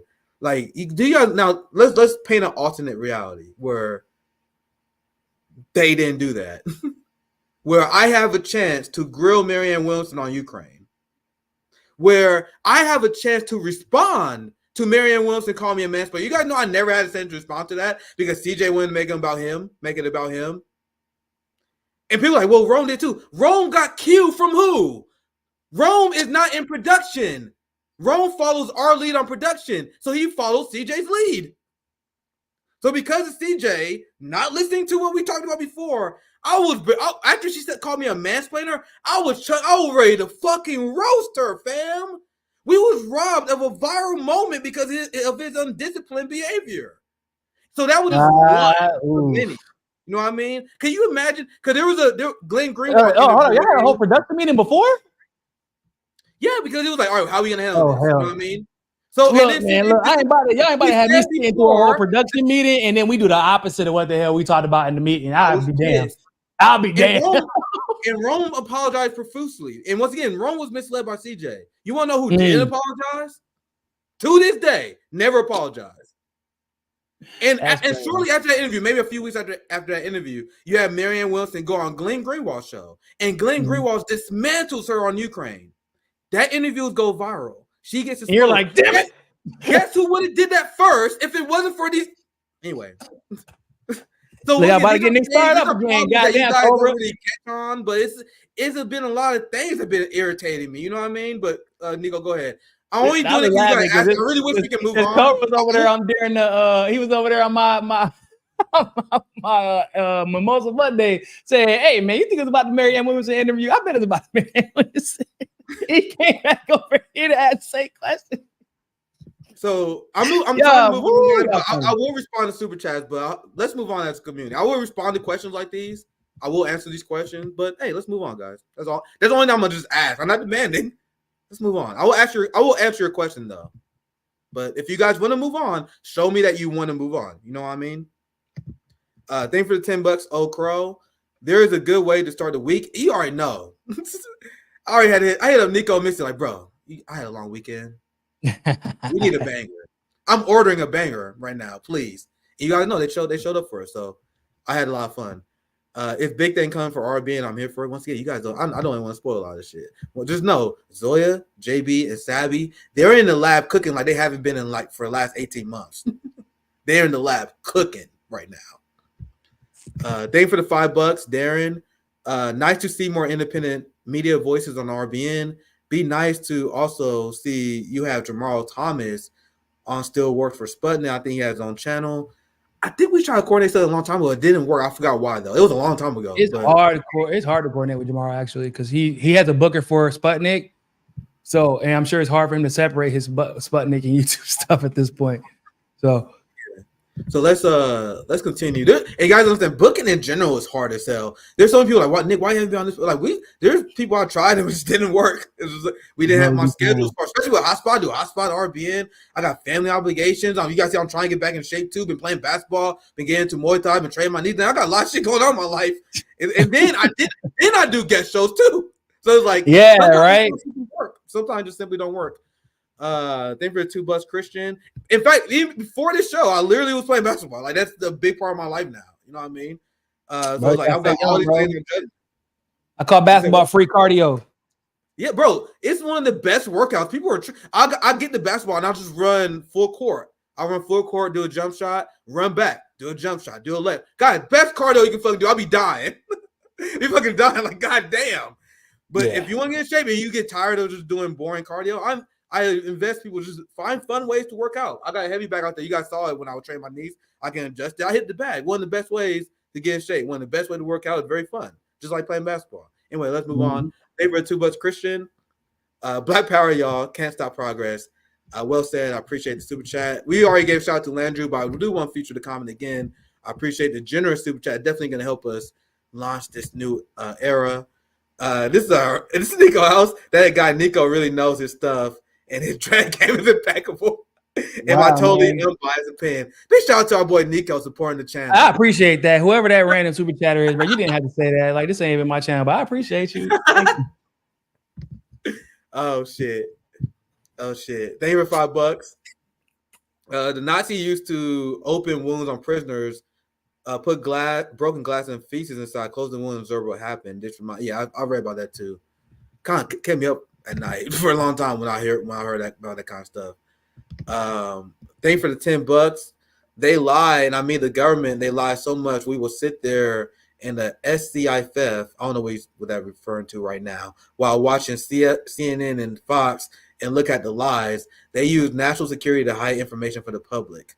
Sick. You guys see whenever I do propaganda report, like we just be in awe, like watching what the hell is considered mainstream news. Like just like what people fall, like it's so unbelievable. Like I almost don't even have to comment, just play and speak for itself how crazy we're propagandized. I get that.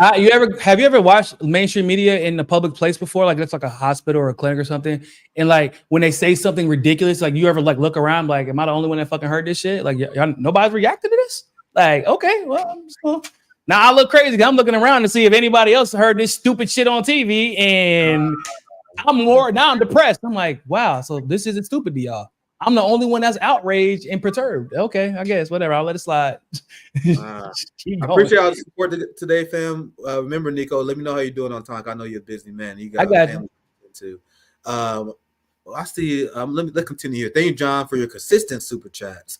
Thank you for 999 this time from Peter Toss. Song 400 years. Why do they fight against the poor youth today when without these youths they would be all gone astray? Thank you for the super chat, John. Thank you for $2. DJ Longwan, what a powerful name. Power panel bringing the fire. You already know, bro. You already know. Especially when Niko. I was like, bro, Niko and Misty. I was like, I put an outline together. I got a very long outline. I had a lot of content I'm gonna produce for you guys this week because I didn't get through a lot of it. But I made this outline. I thought to myself, like, bro, if they start going off, I'm gonna let them because I got a lot of shit to cover. I got a lot of shows I'm gonna do this week. So I'm like, bro, they go off. We go on tangents. I hope you guys enjoy it. There's like, he was like, shit, I'm going to say some of this. Then I'm going to put this to the side. Yeah. He knows what happened. I think the China conversation was very interesting as well. There are a lot of people who know a lot more about China. I've been learning a lot about China like the last 2 years, and I'm very impressed by what I learned. There are definitely people who know more about it with me, and I would love to see like those criticisms going against like a Carl Zai. You know what I mean? And I'm learning more. I find China extremely interesting, and I'm gonna continue to learn more. You know it's a very complicated country, right? I think like it's for the same reason that a lot of people are interested in the United States because like the United States is not monolithic or homogenous in ideology, really not in economy. And people might think it is because perhaps propaganda, movies, whatever, or even they're just not well traveled. But like, you can't, like Missy said, you can't talk to somebody in Ohio and assume that they have the same like thought process as somebody in New York or the same mentality as somebody in South Florida. Like, it's so complicated that's what makes it so interesting. And that's one of the, I like talking about China, because I want to hear everybody's opinions, because it's so vast, like the conversation of China, that you can only be an expert in parts of it. So like, and everybody everybody that I've talked to that's like educated has new information to add to the China conversation, which I think is important, because like, you can't ignore the fact that they're here, bro. Like, China's here. Do you guys remember the International Leftist Coalition panels I used to do with Josana, with Kareem and Peter? They are professors who live in China. They live in China, and we used to do shows where they say, "Bro, everything you talk about China is bullshit," and they would come on show and debunk all this. That when I was like very interested, like, wait, what? Like, it was crazy. Like, it was like 2 years ago. I tell you, this is when I was starting getting interested in China. Like, I already knew they was lying about China. I already knew that, but I became obsessed because that when they was like, I had people who live in China. I know I haven't been there. I plan on going there one day, but I talked to people who from these countries. Like, these people live in like. And even Peter and Kareem, it was like, even the narrative around the lockdowns in China, they was like, even that was false in the West. And I was like, wait, what? Anyway, but I'm gonna have them back home. I'm gonna reach out back to Betby. It's been for a while. They literally in China, and it was blowing my mind, Niko. We have in old school subscribers for a long time who remember those International Leftist Coalition panels. You guys remember that, right? Like, they would be on the panel, the same show. I'm like, bro, what? Like, holy shit! And that one thing that sparked my interest, and I'm trying to learn more. I will say unapologetically, I'm not a shill. I am not opposed to criticism of China, but I am deeply impressed. I will not hide by it. I won't hide from that. I am deeply impressed with what they are doing. I am deeply impressed with how they lift so many people out of poverty, the infrastructure they're building, the fact that they're uniting the world against the dollar. I will acknowledge that China criticism, but I will never apologize for the fact that I'm just impressed over what I've been learning over the last 2 years. But anyway, let's move on. Thank you for the $20, Barton Heath. Still with you. Amazing support crew today. I may have been not read that already. But anyway, I appreciate the super chat. We just went on another 10. I forgot if I read that already. Thank you for becoming a member. Post member. How you say that, bitch? Mimosa Monday, Niko. I'm tired.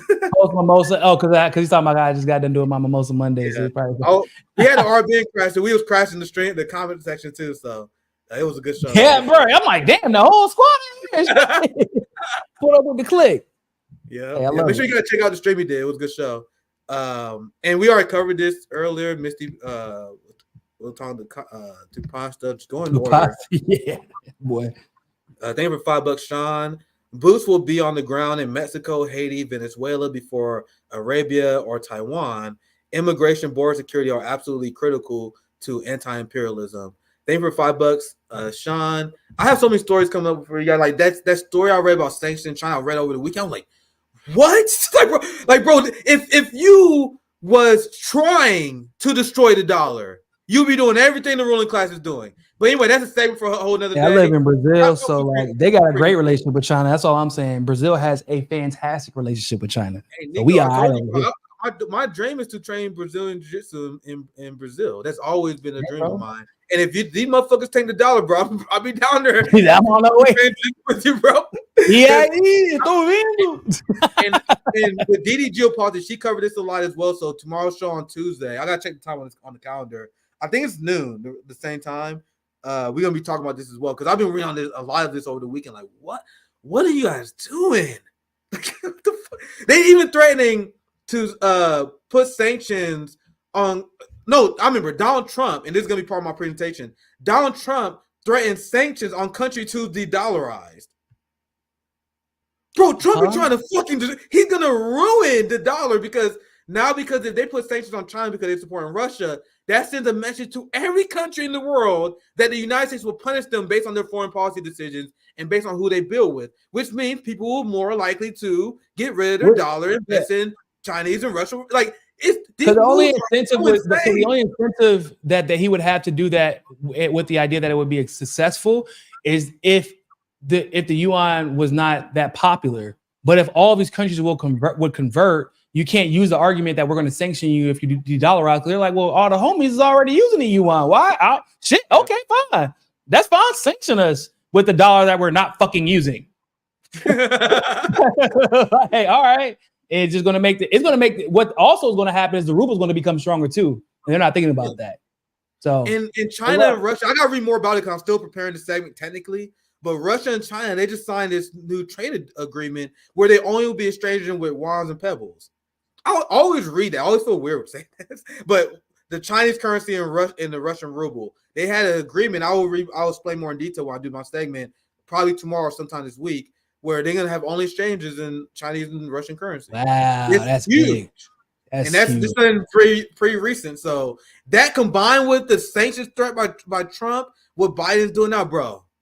I'm looking to Sao Paulo right now. I'm looking to Rio. Hey, hit me up when you're ready to come visit, dog. Look, I'm telling you. I'll find somebody out here, dog. I can translate for you. I'll get you right, man. Get you right. Get somebody to take care of you, man. Rub your head at night, make you some fresh squeezed orange juice in the morning. Look, I'll take care of you, nigga. I'll get you right. Yeah, bro. It's gonna happen. It's gonna happen because I used to be decent at Portuguese because remember the story I told you guys about training with Ninja Legendary. He was so legit when he barely spoke English, so I naturally picked up a lot of Portuguese. I had the raw actually a legit black belt training in jiu-jitsu, guys. I can't train with these motherfuckers here. Like, bro, in Kansas City, I've been having a hard time finding a gym. Like, these are a lot of quack schools here. Like, it'd be like a brown belt in jiu-jitsu teaching a class, which brown belts are good, bro. But nigga, there's a difference between learning from a legit Brazilian jiu-jitsu black belt and going to these quack schools in Kansas, bro. You guys, JB and the crew, you guys know I was training Muay Thai last year. I left that gym, bro. I was like, bro, this is horrible. Because I went from training with professional fighters. I trained with UFC belter fighters.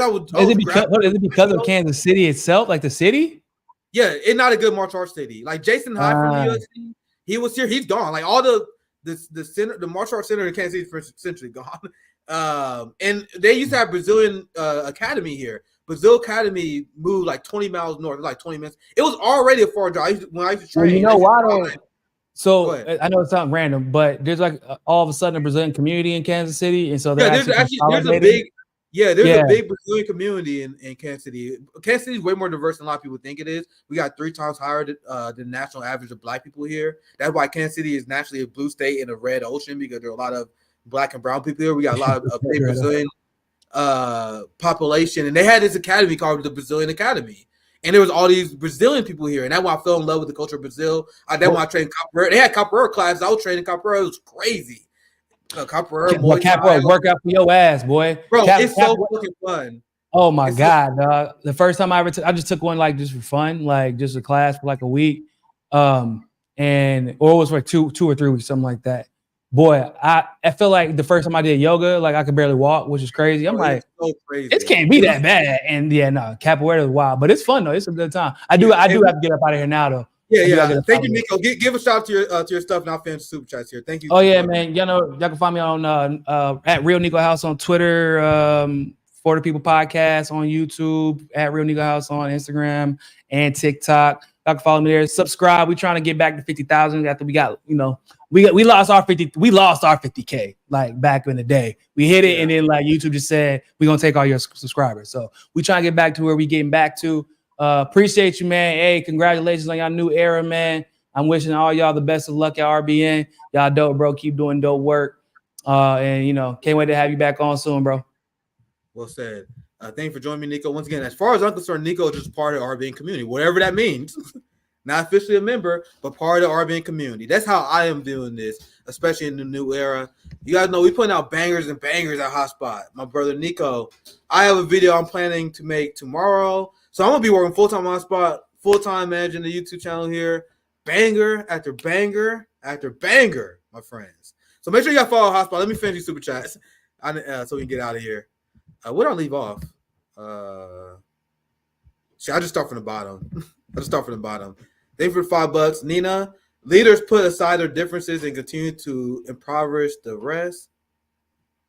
They can do that pretty good. Let's try learning from that. Thank you for the $5. Nina, you already know. Banger after banger. Thank you for the $2, DJ. Thank you for the $5. Not everyone you disagree with is worth engaging foreign coalitions. I'm not canceling everyone, but playing patty cake with fascists either. Use your energy wisely. Absolutely. I think that's one of the things that don't have to be said. Like, that's kind of liberal. You know what I mean? I'm asking you guys to decolonize your mind.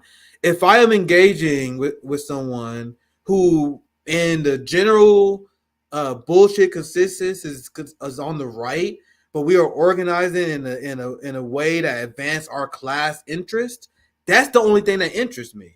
Because that's when you talk about organizing in a Marxist way, where we are trying to destroy imperialism, which is the height of capitalism, the height of fascism. So I'm not thinking about whether you're on the right or left. I'm focused on whether you join me on my same class struggle. So then people say, well, what if you've accidentally organized with a fascist? And I'm like, fascists don't organize with us on class issues.